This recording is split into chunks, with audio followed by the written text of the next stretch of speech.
नमस्कार, न्यूज 18 पंजाब हरियाणा हिमाचल देख रहे हैं आप। मैं हूं अमृत वर्दी। तो न्यूज 18 पर किसानों के महाआंदोलन की महाकवरेज लगातार जारी है। 2 दिन से तस्वीरें आपको दिखा रहे हैं किस तरह किसान पंजाब से निकले, दिल्ली पहुंचे, लेकिन दिल्ली बॉर्डर पर किसान अभी भी डटे हुए हैं। रात भर सिंगू बॉर्डर पर किसानों ने अपनी रात बिताई खुले आसमान के नीचे, लेकिन दिल्ली के अंदर किसान दाखिल नहीं हुए। बेशक किसानों को इजाजत दिल्ली में जाने की मिल गई है, लेकिन आज किसान संगठनों की फिर से बैठक होगी और बैठक में ही आगे की रणनीति तय होगी। किसानों को दिल्ली में आने की इजाजत तो मिली है, लेकिन फिर भी किसान बॉर्डर पर ही रात डटे रहे। बुराड़ी के निरंकारी मैदान में किसानों को धरना देने की इजाजत मिली है। कृषि कानूनों के खिलाफ आंदोलन कर रहे हैं पंजाब और हरियाणा के किसान, जिनको दिल्ली में आने की इजाजत तो मिली, लेकिन रामलीला मैदान की बजाय बुराड़ी के निरंकारी मैदान में। दिल्ली पुलिस की ओर से ये जानकारी भी किसानों को दे दी गई। दिल्ली पुलिस की टीम किसानों के साथ ही रहेगी, लेकिन किसान सिंगू बॉर्डर पर अभी भी डटे हुए हैं। इससे पहले पानी की बौछारों और आंसू गैस के गोले झेलने के बावजूद भी पंजाब से किसान जो लगातार डटे रहे। हरियाणा से लगी राज्य की सीमाओं को किसानों ने पार किया। शरेआम जो सरकार को चेतावनी दी, किसानों ने कहा कि वो घर से 6 महीने का राशन लेकर निकले हैं और जब तक नए कृषि कानून को वापस नहीं लिया जाता वो वापस नहीं लौटेंगे। तो तस्वीरें आप लगातार देख रहे हैं। पंजाब से निकले काफिले किसानों के दिल्ली बॉर्डर तक पहुंच गए हैं, लेकिन रात खुले आसमान के नीचे बिताने के बाद आज फिलहाल क्या फैसला किसान संगठनों की ओर से लिया जाता है, ये देखना काफी अहम है। किसान सिंगू बॉर्डर पर अभी भी जमे हुए हैं और आगे की रणनीति क्या रहेगी, इसको लेकर किसान संगठनों के जो तमाम लीडर्स हैं उनकी एक बैठक हुई है। उसमें फैसला क्या हुआ है, इस पर बात करने के लिए हमारे साथ भारतीय किसान यूनियन हरियाणा के प्रदेश अध्यक्ष गुरनाम सिंह चड्डूनी हैं, उनसे जानते हैं। चड्डूनी साहब, बैठक हुई, बड़ी लंबी चली, क्या फैसला लिया आपने? कौन सी बैठक? जो किसान प्रतिनिधि थे जिसमें ये सहमति होनी थी कि आगे जाना है, क्या करना है, क्या फैसला किया? अब आप लोग क्या पंजाब वालों की हुई जी। हमने तो पंजाब वालों में फैसला छोड़ दिया, वो आगे जाने का करेंगे तो भी ठीक, ना जाने का करेंगे तो भी ठीक। हो तो पंजाब वालों पे छोड़ दिया जी हमने उनकी मीटिंग। आप और पंजाब के जो किसान हैं सारे इकट्ठा ही यहाँ पर सिंगू बॉर्डर पहुंचे थे। अब क्या आप लोग क्या करने जा रहे हैं? नहीं, हम इकट्ठे जरूर पहुंचे हैं, लेकिन पंजाब वाले लोग हमारे से बहुत पहले भी पहुंचे हुए, काफी लोग बहुत पहले भी पहुंचे हुए यहाँ पे थे। ये फैसला हमने पंजाब के लोगों पे छोड़ दिया है कि दिल्ली के अंदर इंटर करना है कि नहीं करना है। जिस बात को हम लेके चले थे कि तुम्हारे बॉर्डर तोड़ेंगे और दिल्ली में घुसेंगे, उस बात के लिए दिल्ली वाले सारे पिछले बॉर्डरों का सीन देखते हुए उसमें वो मान गए कि आ जाओ अब दिल्ली के अंदर। लेकिन अब जो है किसानों में आक्रोश है कि पहले हम क्यों नहीं आने दिए, पहले हमें लठ क्यों मारे, पहले आपने फुहारा क्यों मारा, आपने आंसू की छोड़ी, अब हम सड़क रोकेंगे। अब ये गुस्सा तो उतारेंगे ना। गुरनाम जी, क्योंकि जब आप लोग यहाँ पहुंचे हैं आपको यहाँ पर रोका गया, लेकिन बाद में दिल्ली पुलिस ने कहा कि किसानों को बुराड़ी का जो मैदान है वहाँ तक हम आने देंगे। उसके बाद किसान यहीं पर बैठ गए। तो क्या अब रणनीति है, क्या सोच रहे हैं आप लोग, आगे की क्या तैयारी कर रहे हैं? देखिए, बुराड़ी ग्राउंड का तो उनको मैंने ही कहा था, वो बातचीत के लिए कह रहे थे कृषि मंत्री से बात करा दें। हमने कहा पहली बात तो कृषि मंत्री से करेंगे ही नहीं, बुलानी है तो प्रधानमंत्री से करेंगे, और दूसरी बात ये है कि तब करेंगे जब हम कहीं आप हमें इकट्ठे होने दोगे, अभी तुम सड़कों पे हैं। तब उन्होंने ये कहा था कि आप बताओ कहाँ बैठना चाहते हो। रामलीला ग्राउंड में तो आप लोग आएंगे नहीं, बहुत ज़्यादा ट्रैलियाँ हैं। हमने कहा फिर ग्राउंड तो आपके पास बुराड़ी वाला ग्राउंड पड़ा है, बुराड़ी वाला ग्राउंड दीजिए। तो उन्होंने कहा ठीक है, हम बुराड़ी वाला दे देते, राय करके बता देते हैं। फिर राय करके उन्होंने बता दिया। तो गुरनाम सिंह चड्डूनी बीकेयू हरियाणा के प्रदेश अध्यक्ष हैं, कह रहे हैं कि फिलहाल सिंगू बॉर्डर पर ही रुकेंगे रात भर और कल सुबह एक बार फिर से फैसला लिया जाएगा और पंजाब के किसान जो फैसला लेंगे, हरियाणा के किसान भी उनके साथ हैं। सिंधु बॉर्डर से कैमरामैन लालता प्रसाद के साथ मनोज। तो रात भर जो किसान हैं वो डटे रहे सिंगू बॉर्डर पर ही। ज्यादा जानकारी के लिए मनोज मेरे सहयोगी जुड़े हैं। तो मनोज, फिलहाल रात किसानों ने खुले आसमान के नीचे ही बिताई है। बेशक इजाजत तो मिल गई थी, लेकिन किसानों ने एंट्री नहीं ली। तो फिलहाल आज की सुबह किस तरह की है किसानों के लिए? क्या कुछ फैसला भी किया गया है या इंतजार बाकी संगठनों के साथ मीटिंग का है? देखिए, बिल्कुल अमृत, हरियाणा के हों या पंजाब के हों, सभी किसान इस आंदोलन में एकजुट हमें नज़र आ रहे हैं। और जहां तक बात है दिल्ली में जाने की, तो ये फैसला अभी कुछ देर बाद किया जाएगा। जितने भी किसान संगठन हैं, करीब 2 दर्जन के करीब अलग अलग किसान संगठन पंजाब और हरियाणा के हैं जो इस आंदोलन में शामिल हैं। तो सभी से राय मशवरा करने के बाद कोई आम सहमति से फैसला लिया जाएगा। कल देर रात बैठक हुई है सभी संगठनों की, और उसमें ये फैसला किया गया था कि रात भर यहीं बॉर्डर पर रुकेंगे और फिर सुबह आगे के लिए क्या करना है इस पर निर्णय लिया जाएगा। तो फिलहाल किसानों ने दिल्ली में दस्तक दे दी है, दिल्ली के दरवाजे पर दस्तक दे दी है। अब जो सारी कहानी है वो दिल्ली में आकर ठहर गई है। आगे क्या होगा, दिल्ली में वो घुसेंगे या नहीं, या अभी हाईवे पर कुछ दिन और बैठेंगे या कुछ समय और बैठेंगे, ये कुछ देर बाद साफ होगा। जी तो मनोज, जाहिर सी बात है कि किसानों की ओर से जब बॉर्डर पर वो बैठे हुए हैं, बड़ी तादाद है, तो ट्रैफिक की एक बड़ी समस्या है। तो क्या जो दिल्ली जाने के रास्ते हैं, क्या इंतजाम किए गए हैं, डाइवर्ट किया गया है उन रास्तों को, या ऐसे ही लोग जो परेशानी झेल रहे हैं? देखिए अमृत, इस वक्त मैं दिल्ली में ही हूँ। दिल्ली के अंदर जो ट्रैफिक व्यवस्था है वो सुचारू रूप से चल रही है। इस वक्त हम ऐतिहासिक इंडिया गेट के सामने खड़े हैं, लेकिन दिल्ली में अगर आपको बाहर से आना है तो अवॉइड करना चाहिए आम लोगों को अभी, क्योंकि नेशनल हाईवे नंबर 1 जो कि पंजाब को दिल्ली से जोड़ता है, चंडीगढ़ से जोड़ता है, वहाँ पर अभी भी ट्रैफिक नहीं चल रहा है। बॉर्डर पूरी तरीके से सील है। दूसरी तरफ अगर आप बठिंडा साइड से दिल्ली आना चाहते हैं तो बहादुरगढ़ बॉर्डर पर या टीकरी बॉर्डर पर भी अभी पूरी तरीके से जो ट्रैफिक जाम है वो है, बॉर्डर सील किए हुए हैं। तो फिलहाल दिल्ली के अंदर घुसने की जो मुश्किलें हैं वो फिलहाल कम होती हुई नज़र नहीं आ रही। और आज के जब किसानों का जो फैसला है उस पर काफ़ी कुछ निर्भर करेगा कि ट्रैफिक खुलेगा, नेशनल हाईवे पर यातायात सुचारू हो पाएगा या नहीं। जी बिल्कुल मनोज, तो क्या फैसला लिया जाता है किसान संगठनों की ओर से, देखना काफी अहम है। शुक्रिया फिलहाल इस तमाम जानकारी के लिए। तो आप देख सकते हैं कि जिस तरीके से किसान संगठन है वो जुटे हुए हैं, रात उन्होंने बिताई है रास्तों में ही, कोई जींद में रुका तो कोई सिंगू बॉर्डर पर अपनी रात काटी किसी ने। लेकिन अभी जो फैसला कुछ ही देर में किसानों की ओर से लिया जाएगा कि क्या रणनीति है उनकी, बुराड़ी मैदान की तरफ उनको बढ़ना है, वहां पर जाके मोर्चा खोलना है कृषि कानूनों के खिलाफ, या फिर दिल्ली को घेरने के लिए किसानों की ओर से कोई नई रणनीति बनाई जाती है, ये देखना काफी अहम है। अभी थोड़ी देर में तस्वीर साफ हो जाएगी।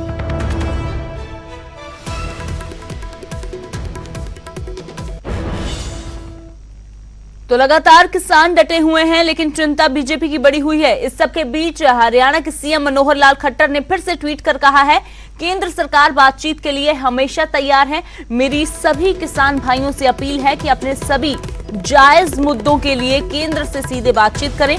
आंदोलन इसका जरिया नहीं है, इसका हल बातचीत से ही निकलेगा। तो बातचीत के लिए तो एक बार फिर से मनोहर लाल ने कहा है, लेकिन जायज मांगों का जिक्र जरूर किया है कि अपनी जायज मांगे लेकर बातचीत करें, केंद्र हमेशा बातचीत के लिए तैयार है।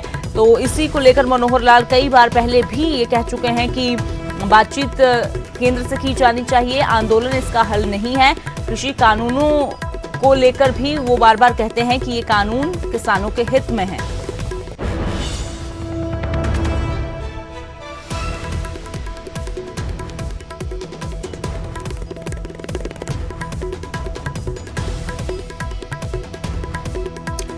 तो किसानों के काफिले लगातार दिल्ली की ओर बढ़ रहे हैं, और इन्हीं में जो एक सबसे बड़ा काफिला वो भारतीय किसान यूनियन एकता उग्राहा का, जो दिल्ली की तरफ बढ़ रहा है।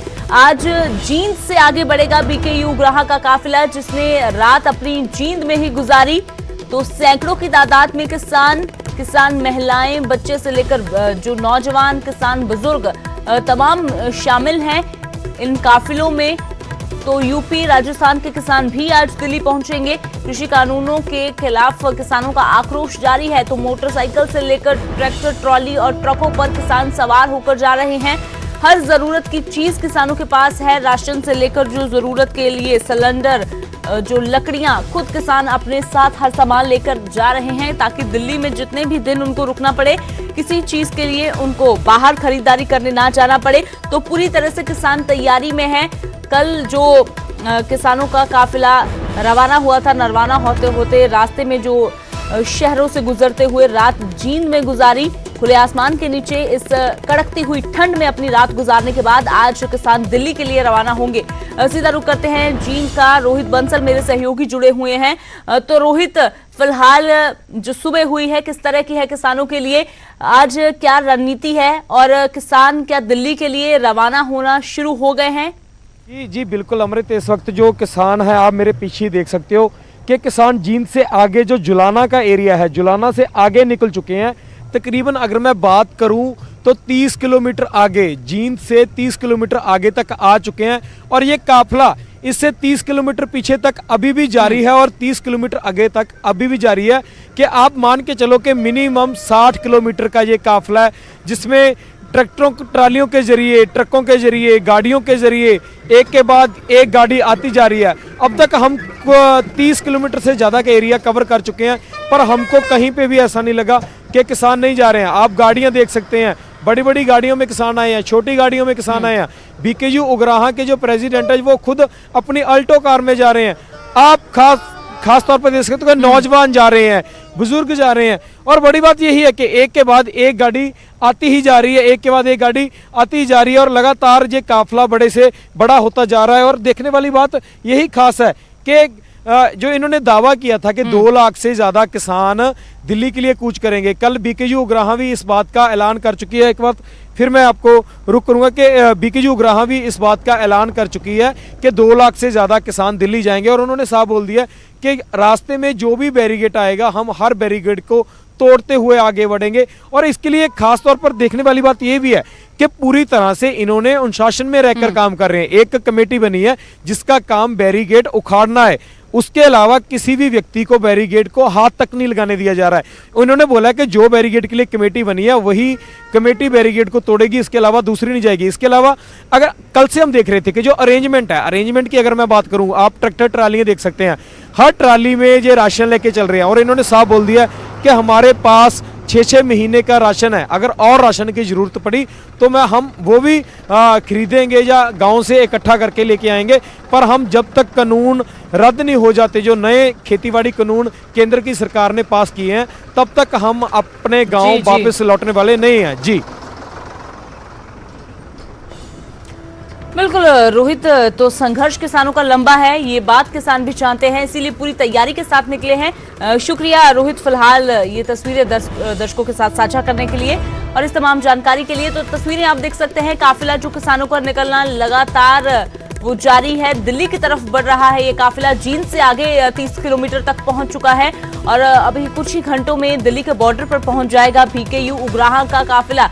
तो जब ये काफिला दिल्ली के बॉर्डर पर पहुंचेगा तो तस्वीरें वहां की भी देखने लायक होंगी, क्योंकि एक बड़ा काफिला 2 लाख लोगों का दावा किया जा रहा है कि 2 लाख किसान इसमें शामिल हैं। तो फिलहाल आज की रणनीति पर सबकी नजरें टिकी हुई हैं कि आखिरकार क्या फैसला किसानों की ओर से लिया जाता है। दिल्ली में अंदर एंट्री की जाएगी, बुराड़ी मैदान जो उनको अलॉट किया गया है वहां पर धरना दिया जाएगा, या फिर किसानों की ओर से कोई और फैसला लिया जाता है।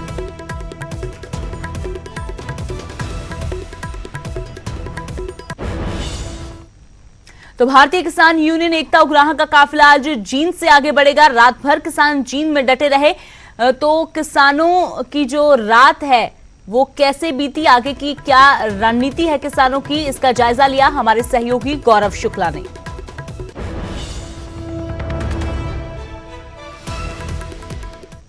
क्या बताएंगे? ये कार सेवा वाले बाबे सुलखन सिंह का लंगर है जी। ये संगतां की सेवा जहीं भी कहीं कोई ऐसा काम पड़ता है वहाँ ही सेवा करते हैं जी। हम काल से लगे हुए हैं जी, दिल्ली तक हम लंगर लेके जाएंगे। जितने लंगर की जरूरत पड़ेगी उतना पहुँचाएंगे। 2 गाड़ी हम भर के ले आए थे, अभी फिर जाके भर के ले आएंगे। तो सामान की कमी नहीं पड़ने देगी? बिल्कुल पड़ने नहीं देगी। लाखों की संगत होगी, सब इंतजाम करेंगे। तो अन्नदाता हर मुश्किल को पार करते हुए दिल्ली पहुंच चुका है और इस पर सियासी बयानबाजी का दौर भी जारी है। किसान अकेले डटे रहे, लेकिन जो नजर नहीं आए वो हैं सियासतदान, जो महीनों से किसानों के कंधे पर बंदूक रखकर सियासी रोटियां सेक रहे हैं।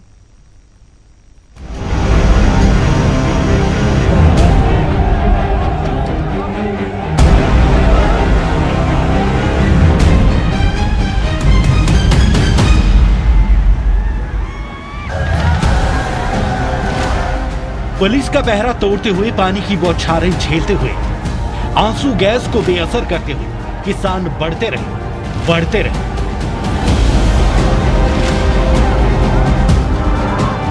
पंजाब पार किया, हरियाणा की हद लांघी और दिल्ली की दहलीज पर जा पहुंचे।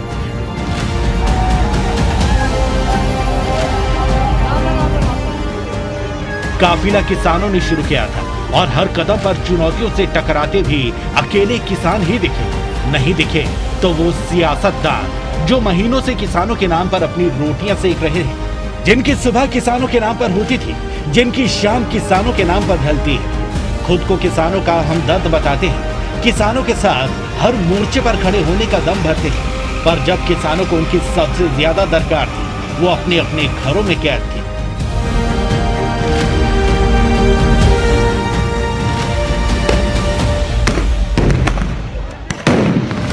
एक दूसरे को बात बात पर कटघरे में खड़ा करने वाले सियासी दल इस मौके पर भी सिर्फ बयानों से ही अपनी ड्यूटी पूरी कर रहे थे, लेकिन किसी ने इतनी भी जरूरत नहीं समझी कि सामने आए, किसानों के साथ चलें और टकराव के बजाय असल एतराज को दूर करने का कोई रास्ता खोजें।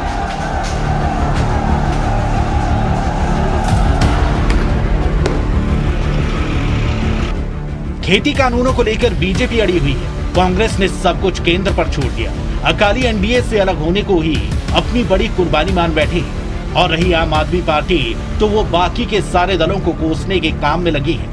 किसान तो फिलहाल अकेला ही नजर आ रहा है। पहले धरनों में अकेला दिखता था, अब काफिलों और टकराव में भी अकेला ही सिस्टम से जूझता दिख रहा है। Bureau report, news 18।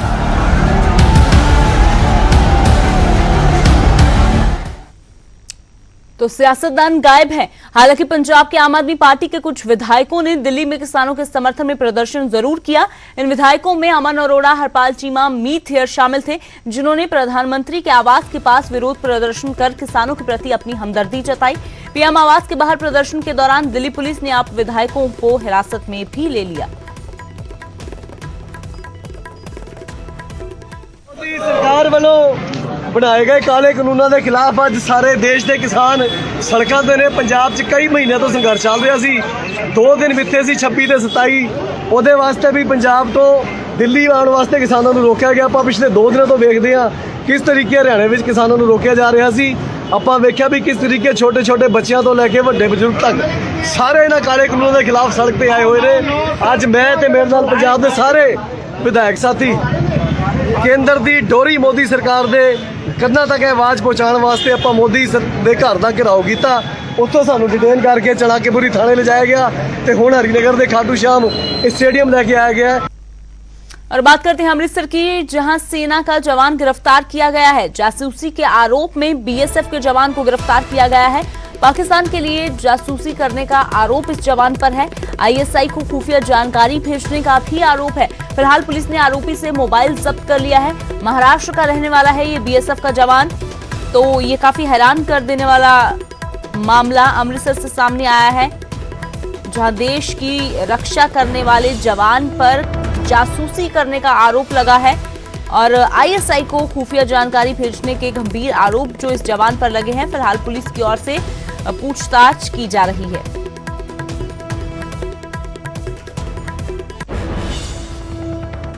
और फिलहाल इस बुलेटिन में इतना ही। मुझे दें इजाजत।